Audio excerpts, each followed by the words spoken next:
Chapter 6. Joel was halfway up the hill before another car crested the rise at the top and started toward him. It was a big old boat of a car, blue with silver fenders, a red and orange flame painted on the hood. Joel planted himself in the middle of the lane, waving his arms. The blue car swerved toward the opposite side of the road, and he lunged to stay in its path, determined not to let it get away. The car came to a screeching, vibrating halt, inches from his extended arms. "What in the hell do you think you're doing?" the driver yelled. He was a teenage boy, probably 18 or 19, with a lot of dark hair and bare, muscular arms. "Please," Joel gasped. But then he couldn't say any more.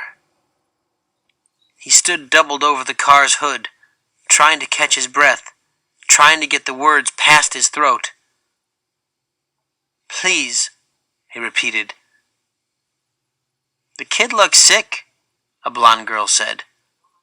She was sitting next to the boy, so close that she could have been sharing the driving. She leaned forward as she spoke, peering through the windshield at Joel. "In the river," he managed to say, pointing. "Please, come." "What's in the river?" the boy asked, attentive now. "What are you talking about?" Joel shook his head, unable to speak again. His face felt numb. "You mean somebody's drowning or something?" The boy leaned forward, gripping the wheel. Joel nodded dumbly. "Get in," the driver ordered, reaching back and swinging the door open for Joel. Joel stumbled around the car and slid into the back seat, pulling the door shut again. The blonde girl turned and stared, her mouth working methodically around a wad of purple gum. She looked scared.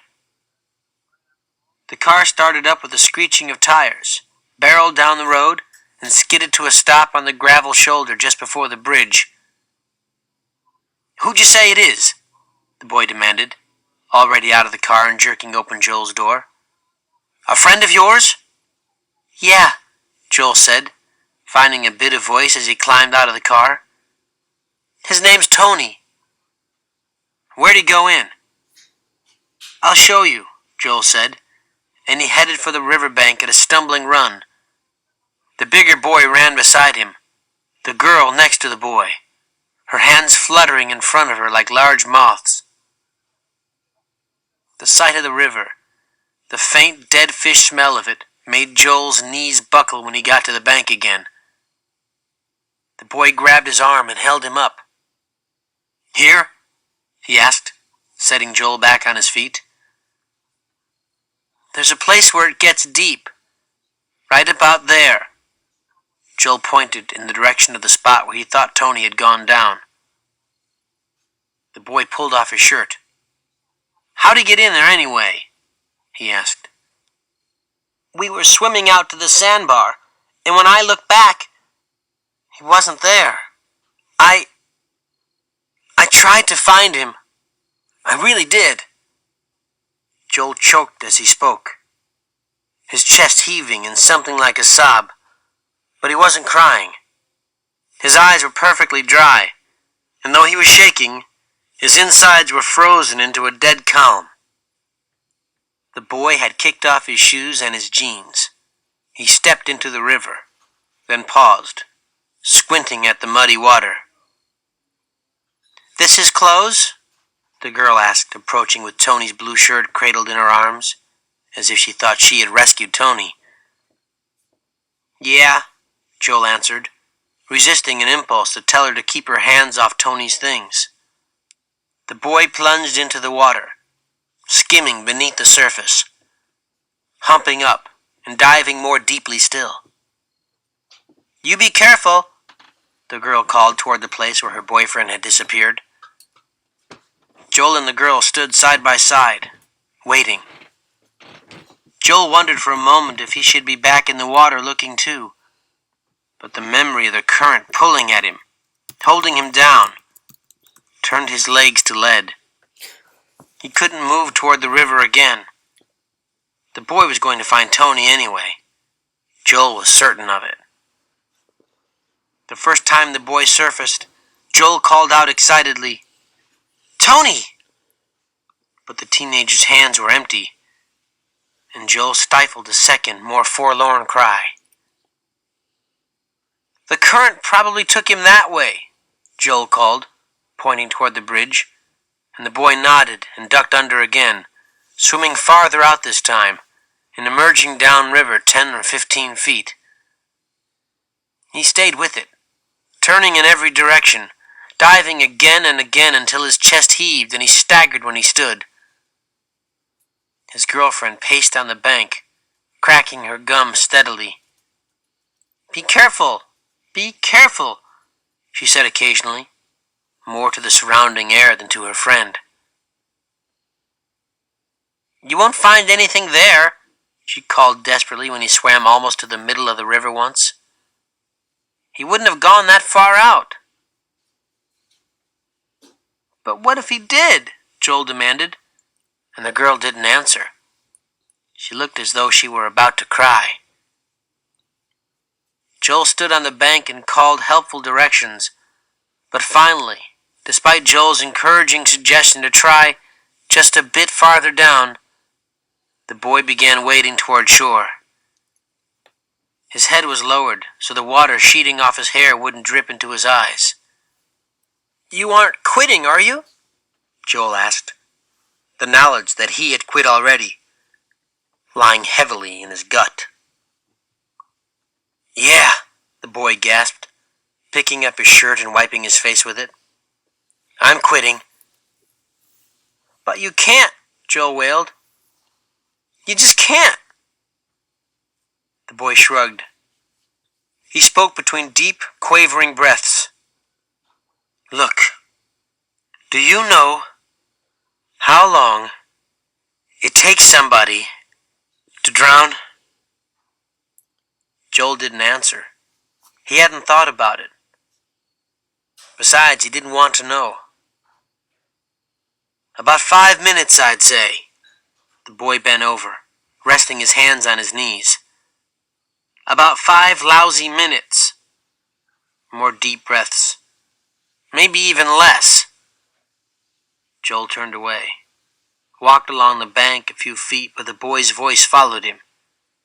The boy was beginning to breathe more normally now, and the words came out in larger clumps. "And how long was it before you even got me down here? 10 minutes? 15? Joel couldn't respond. "And do you know," the boy went on, straightening up slowly, "how hard it is to find anything in a river like this? How fast the current would pull somebody along? Maybe next week a body will wash up at one of the dams. Or next month." "We're not looking for a body," Joel said, turning back fiercely. "It's Tony we're looking for." The boy used his shirt to shear the water off his chest and arms. He shook his head. "Sorry, kid," he said. Joel went rigid. What was this guy saying? Sorry? What was he sorry about? He didn't even know Tony. "Dumb kids," the boy muttered as he tugged on his jeans. "You shouldn't have been swimming in the river in the first place. You both should have known better. Didn't anybody ever tell you how dangerous rivers are?" He stuffed his feet into his shoes, wrung his wet shirt out. "Well," he said, "you'd better finish getting dressed and come with me." Now it was Joel who was beginning to have trouble breathing. "Where are you going?" he asked. "To the police station." The boy's voice was harsh, angry, as if he blamed Joel for what had happened.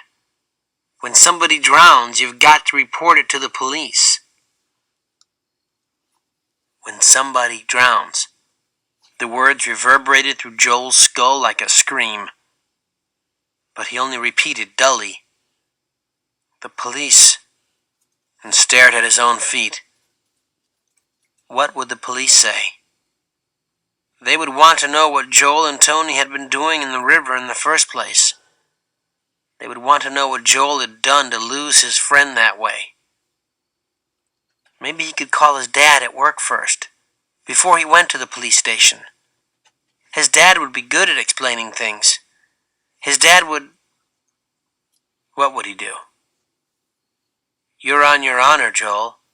That's what he had said. "You'll be careful the whole way? You won't go anywhere except the park?" And now Joel had proved what his honor was worth. What he was worth. "Come on, kid," the boy said. And though his voice was still rough, it wasn't unkind. He knew. He knew what sort of questions the police would ask, what Joel's father would say, and Joel could tell the boy was feeling sorry for him. "No," Joel said, shaking his head vigorously and pulling on his shirt. "You go on. I've got my bike here.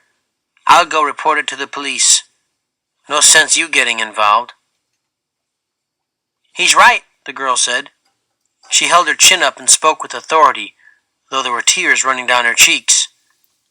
"There's no sense. Besides, if we go back into town, I might get into trouble. I called in sick to work today, remember? To go with you."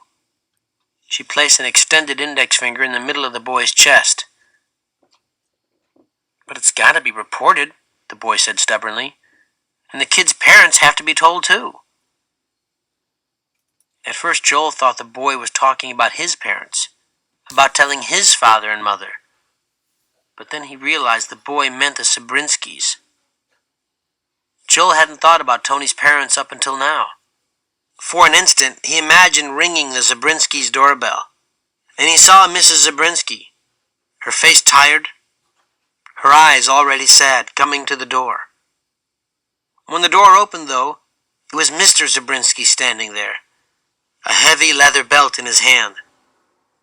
Joel could feel the cold sweat breaking out along his sides. If the police didn't get him, Tony's father would for sure.